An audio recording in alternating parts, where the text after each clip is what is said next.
tamsos ir šviesos choralai. Čia tokia įsidėmėtinos kūrybos linijos. Ir yra, pirmiausia, norisi išryškinti Ukrainos tautos ir valstybės tapatybės klausimą. Taigi, tam tikra nebūtis, tarsi suvokimo klaida uždengia ir blokuoja Ukrainos klausimą pasaulyje. Mažai yra pasaulyje tautų, kurių ryškios istorinės tapatybės klausimas būtų suvokiamas taip neadekvačiai, klaidingai, nulemtas imperijos galios, kone dieviškos visuotinybės idėjos. Pasiduodant jos demoniškai įtakai ir karo baimiai atsiranda kitas egzistencializmas, išgyvenimas tamsoje, barbarybėje, išlikimas aukojant laisvės ir pilnavertystės perspektyvą. Tai tautų išgyvenimas be valstybingumo, nekeliant grėsmės imperijos subyrėjimui. Ši paradigma vadintina ėjimas į tylą ir turinti gilią baltiškąją patirtį, sąlytį su tamsa, tarsi kokia sutemų simfonija supa Rusijos kaimynines tautas. Ir ypač tas, kurios laikomas jau prarytos imperijos, keliančios siaubą, imperijos nepabaigos. Su šiuo globaliu iššūkiu dabar susiduria Ukrainos tauta ir valstybė, kuri agresorės įvardinta kaip neturinti teisės būti, turi ginti pačią savo egzistencijos idėją ir tapatybinį išskirtinumą.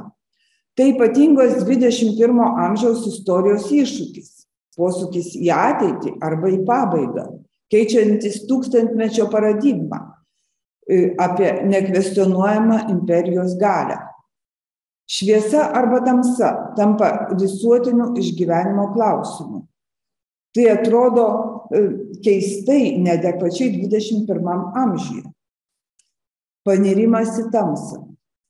Lietuvos istorijoje įvardinami tamsos periodai susiję su Rusijos imperijos galios gniaužtais, Žečpospolitos padalinimas, XIX amžiaus sukilimo numalšinimai, sovietų okupacija, pokaris. Taip kaip įvardina ir Maironis, ir Valdas Rakutis, ir Kristina Sabaliauskaitė, panirimas į tamsą. Itin tiksliai atliepia baltiškoji rezistencijos fenomeną. Ukraina bando tą kelią pakartoti, kilimą iš tamsos. Rusijos grobikiškumo fenomenas vieniems pažįstamas, kitiems ne. Pagrįstas neapykanta ir naikinimo instinktų. Kitoms tautoms ypatingas anticivilizacinis instinktų kitoms tautoms. Tai ypatingas anticivilizacinis dėsnis pasaulio istorijoje. Dabar grįžta su senu naujų žvėriškumu, vakarų konformizmu ir globalių karo židinių išdėstymo užmojų, savotiškai nauja fatališkojo rusofinalizmo forma.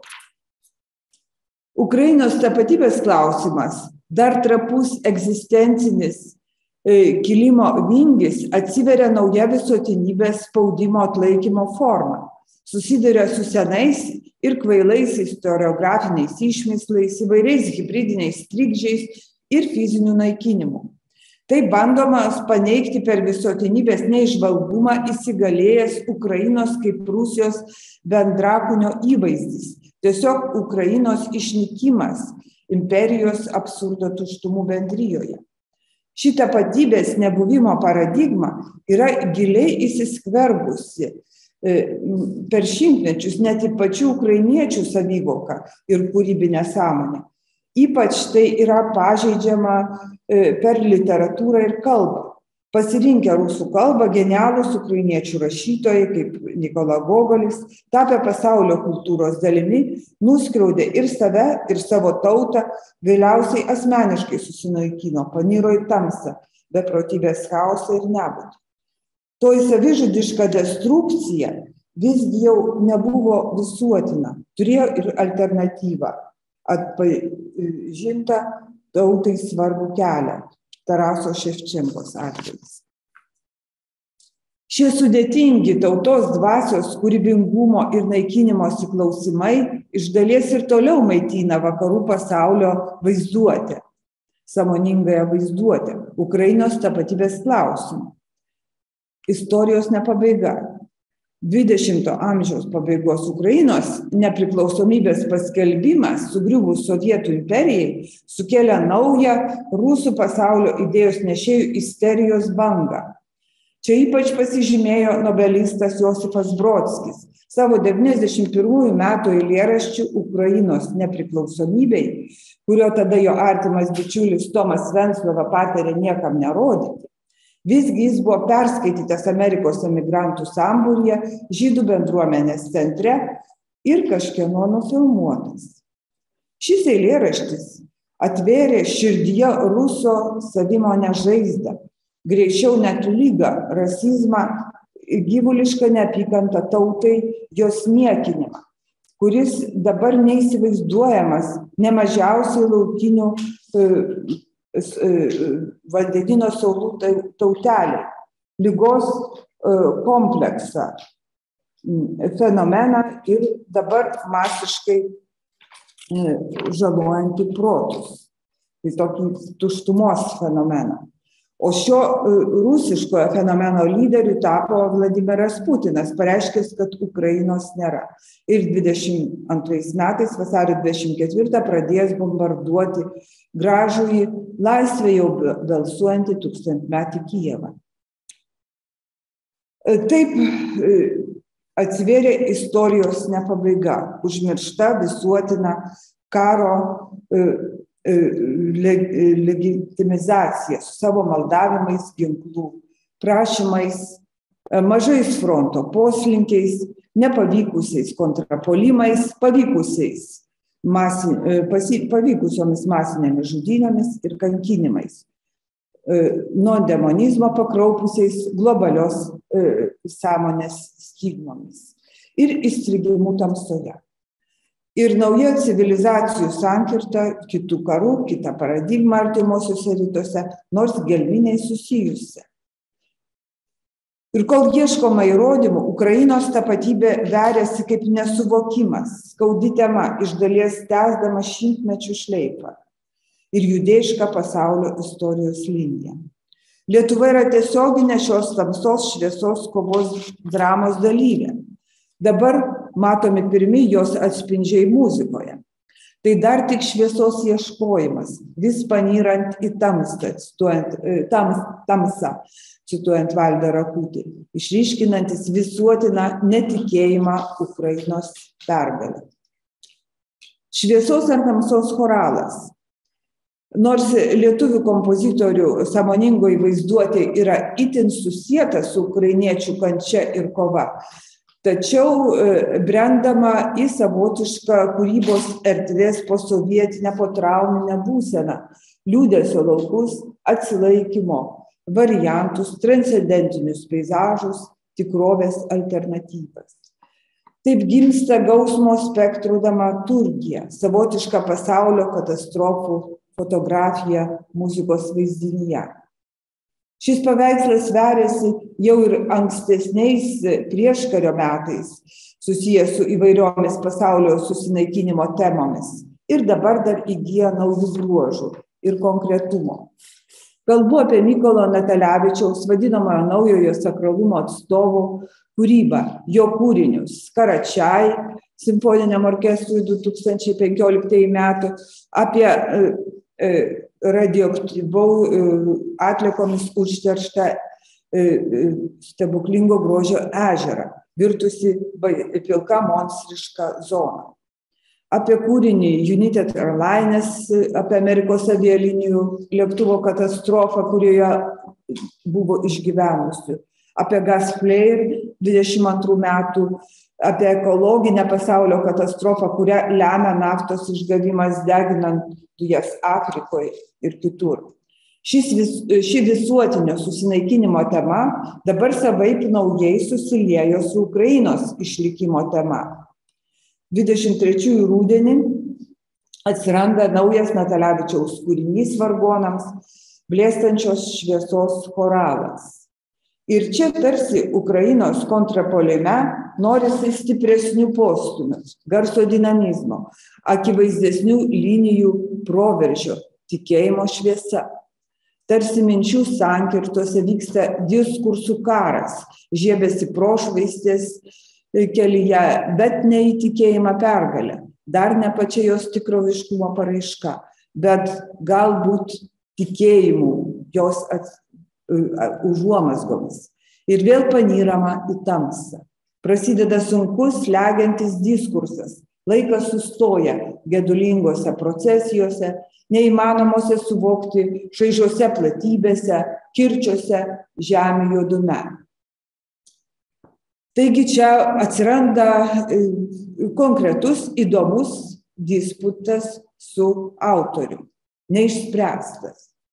Šviesa ar tamsa? Lietuvos muzikų liūdesyje bręsta dvi šios dramos dėl pasaulio savininkaus kryptys. Tiksliau vyksta skilimas, kurio vienoje pusėje vakarų visuotinumas su senaja istorijos pabaiga, vakarų saulėlydžių, tapatybės nebuvimu, strateginė klaida, kaip vakar sakė generolas Hodžas, gedėjimu dėl pasekmių. Šią kryptį atstovauja didžioji mąstančių muzikų, intelektualų ir dvasios aristokratų dalis su nedidelėmis išimtimis. Jie galima pavadinti senoviškai vakarų saulėlydžių, pagal Schopenhauerį, užmaršties vartais, Narbutaitę cituojant, liūdesio laukais, pagal Sakalauską, transcendencijos tyla Šliogeris. Jai priklauso ir Mykolas Natalevičius, su savaja gausmo spektru sustojusio laiko dramaturgija. Tačiau naujausias jo kūrinys blėstančios šviesos choralas byloja ypatingą santykį su dviem tapatybinėm erdvėm – choralų, religinė giesme ir gedulingų tokių sakralinių išgyvenimų ir ukrainiečių patriotinė daina, tapusi šio karo atlaikymo, tautos dvasinio atsparumo vilties simboliu, o į lūzį Červoną kalnyną. Šios dvi muzikos linijos čia nuolat persipina, susikerta, pasiglemžia viena kitą ir vis tiek pranyksta į tamsą. Turime tikrą panirimo į tamsą pavyzdį muzikoje, pavadintą choralą. Čia naudojame atitinkami tamsus, niūrus, netgi gąsdinantis kompozitoriaus žodžiais vargonų registrai, nutraukiamų tarsi gyvybės pulsas linijų pragaištis, gedulingos procesijos žingsniai, ritminiai persimušimai, stingstantis šaižume akordų junginiai. Choralas klimpsta į bauginančią gelmę. Čia išties per mažai šviesos, nors kartais atsiranda probrėkšnis, gal naivi viltis, skaidrumo ir paprastumo dvelksmas, bet tik dvelksmas. Jo tikrumo nebuvimas prognozuoja intelektualinį nuovargį, net pasipriešinimą. Būtent šiuose vilties, beviltiškumo posūkiuose įvyksta proveržis, išnyra ukrainiečių dainos leitmotyvų selelės. Vis atkakliau, su šiurkščiu atmetimu, atsparumu, spaudimu, atkakliu pasipriešinimu, kirčio ir smūgio gestų, choralinių sutėmų iš apačios pokyčio veiksmų, nebaigties suardymu. Atrodo pasiekta norima kulminacinė aukštuma, vyksta eklipsė, peržengiame į kitą erdvę, aiškumą ir šviesą. Bet dar nei vienas šios krypties Natalevičiaus autorystės kūrinys taip nesibaigė. Visi nuolat baigėsi transcendentiniu peizažu, garso susinaikinimu erdvėje, subyrėjimu, tyliausiais virpesiais, obertonų, sąlyčių su gausmo tyla. Taip vėl panyrama į tamsą, leidžiamas žemyn, gilyn, išlieka ir aukšto registro švelnus, bet skausmingas šaižumas, veriantis tylos šnibždesys. Muzikoje grįžta praraja, primenanti dviejų choralinių paradigmų sankirtą. Nuolatinis linijos ir kirčio dialogas veda nelygivertes dvasios jėgas, giesmę ir dainą prie artėjančios prošvaistės. Tačiau išlieka tik tai kaip vizija, nepasiekta, neįgyvendinta, galiausiai nugrimstanti į tamsą. Blėstančios šviesos choralas todėl tampa iš principo priimtinas ne kaip užbaigtas kūrinys, o kaip procesas, turintis savo nenuspėjamą eigą, apsisukimus, tyliuosius pasaulio posūkius. Ir tampa problema. Ar galima šį kūrinį atlikti Ukrainoje? Per daug slegianti šviesos atsiradimų, dingimų linijų slinktis, nusileidžianti tamsą. Gedulingos procesijos semantika. Tik su prošvaistėmis. Ką apie tai sako pats autorius, kai jam pagrįstai pateikiama ši problema. Bent pakeisti pavadinimą į neblėstančios šviesos choralą, arba brėkštančios aušros choralą, arba kylančios šviesos, arba tiesiog aušros choralą. Bet autoriaus konceptas nekinta, jis rašo, versti galima blėstančios arba nykstančios šviesos choralas. Šviesa blėsta, išblėsta, bet paskui kažkas pasikeičia. Arba po tamsos gali atsirasti šviesa, kuri vėlgi pradeda blėsti. Nėra lengva čia atrasti loginę seką, bet man norėjosi tą įtampą parodyti, kai įtampa virsta šviesa ir ta šviesa blėsta, bet iki galo ir neišblėsta. Taigi išliekanti viltis, o ta dainos melodijos citata, iš kurios beveik visas kūrinys sukurtas, yra vilties citata. Būčiau optimistiškiau pabaigęs, bet gal visai ir gerai toks neužbaigtumas, kuris gal ir tą dabartį atitinka labiau. Mykolas Natalevičius. Vis dėlto stigma išlieka šitame šviesos chorale, giliai įsišaknijusi ir perverianti viltingą prošvaisčių pynę. Ir tai tam tikra problema arba dar tik procesas. Toliau vyksta ieškojimas, kaip išspręsti tautos skilimą. Tautos, kuri atsiveria kaip Europos vartai pagal ukrainiečių istoriką Serhij Plokhy. Stebint naujai visaverčias, virstančias Bliudlandų žemes ir tolesnį šviesos ieškojimą švietėjiškoje Europoje, kur ir XIX amžiaus švietėjai, ir dabartinis popiežius žavisi Rusijos imperijos didybę, jos kraugerių užkariavimais.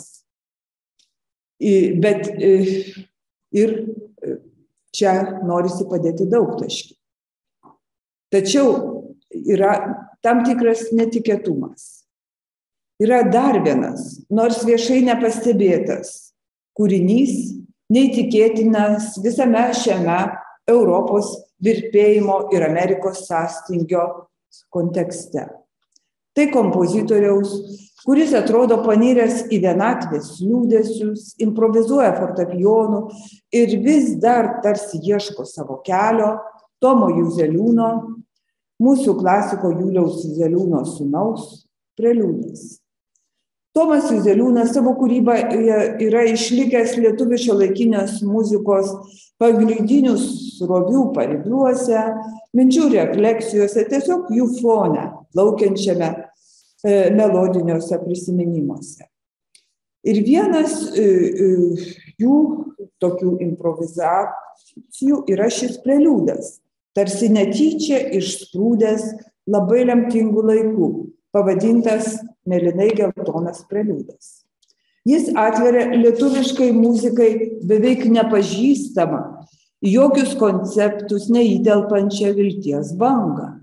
Vilties ir šviesos čia jau nereikia ieškoti. Ji narsiame intonacinėme geste, šviesaus cedūro fanfaros motyve, niekur neišnykstančiame. Stulbinanti ir preliudo kūrybinio gimimo data. 22 metų vasario 25. Antra diena, kai prasidėjo karas. Rusijos invazija į Ukrainą, buvo bombarduojamas Kijevas, rusų desantas išsilaipino Hostomelyje, o Ukrainos prezidentui buvo siūlomas pabėgimas nuo žudikų. Valstybės nėra, pasak Putino, jos turi nebūti. Ne kiekviena Europos tauta ir valstybė sulaukė tokio išbandymo ir tokio gilaus netikėjimo jų egzistencija. Ir vėl pasikartojančio vienui vieni. Ir vėl laukiant Amerikos. Bet šis mažas vilties lašas iš Lietuvos neabejotinai yra didžiulė išimtis iš konteksto. Tomo Juzeliūno Mėlynai geltonas preliudas. Absoliučios šviesos ir tikėjimo kupinas muzikos mostas. Tarsi paukščio sparno ženklas erdvėje. To ženklo dangaus erdvėje paukščio skrydžio dažniausiai nepastebima. Arba tik akylų režisieriaus žvilgsniu. Štai ką rašo pats autorius. Idėja buvo tokia: pasipriešinti brutaliai kariniai mašinai, tokia tylia poetinė kalba, dvasia stipresnė už prievartą. Šie paprasti žodžiai lydimi dar paprastesnės muzikos, vieno klausytojo Bavarijoje pavadinta Ukrainos vėliavos preliudija. Taigi, šis preliudas tarsi inspiruoja savo natūralų gyvenimo tęsinį, to, kurio neturėtų būti, šviesos tikėjimo, jos visagalių srautų. Taigi vardo atverimas pergalės artėjimo linkme. Tarsi iš nieko, iš tamsos gilybių, iš choralinių gelmių ir dejonių, šauksmo yra savotiškas lietuvio nekonceptualumo ženklas, krypčiai, kurios neturėjo būti. Na, trumpai išvados. Ukrainos tema pasaulio kultūroje mąstyme kol kas yra beveik visai neišreikšta. Jos laukia stulbinantis nesuvokimas, klaidos ir prievartos įsigalėjimas, marginalios argumentacijos neva visą aprėpė ir prarijo rusų didžioji kultūra, imperijos dvasia.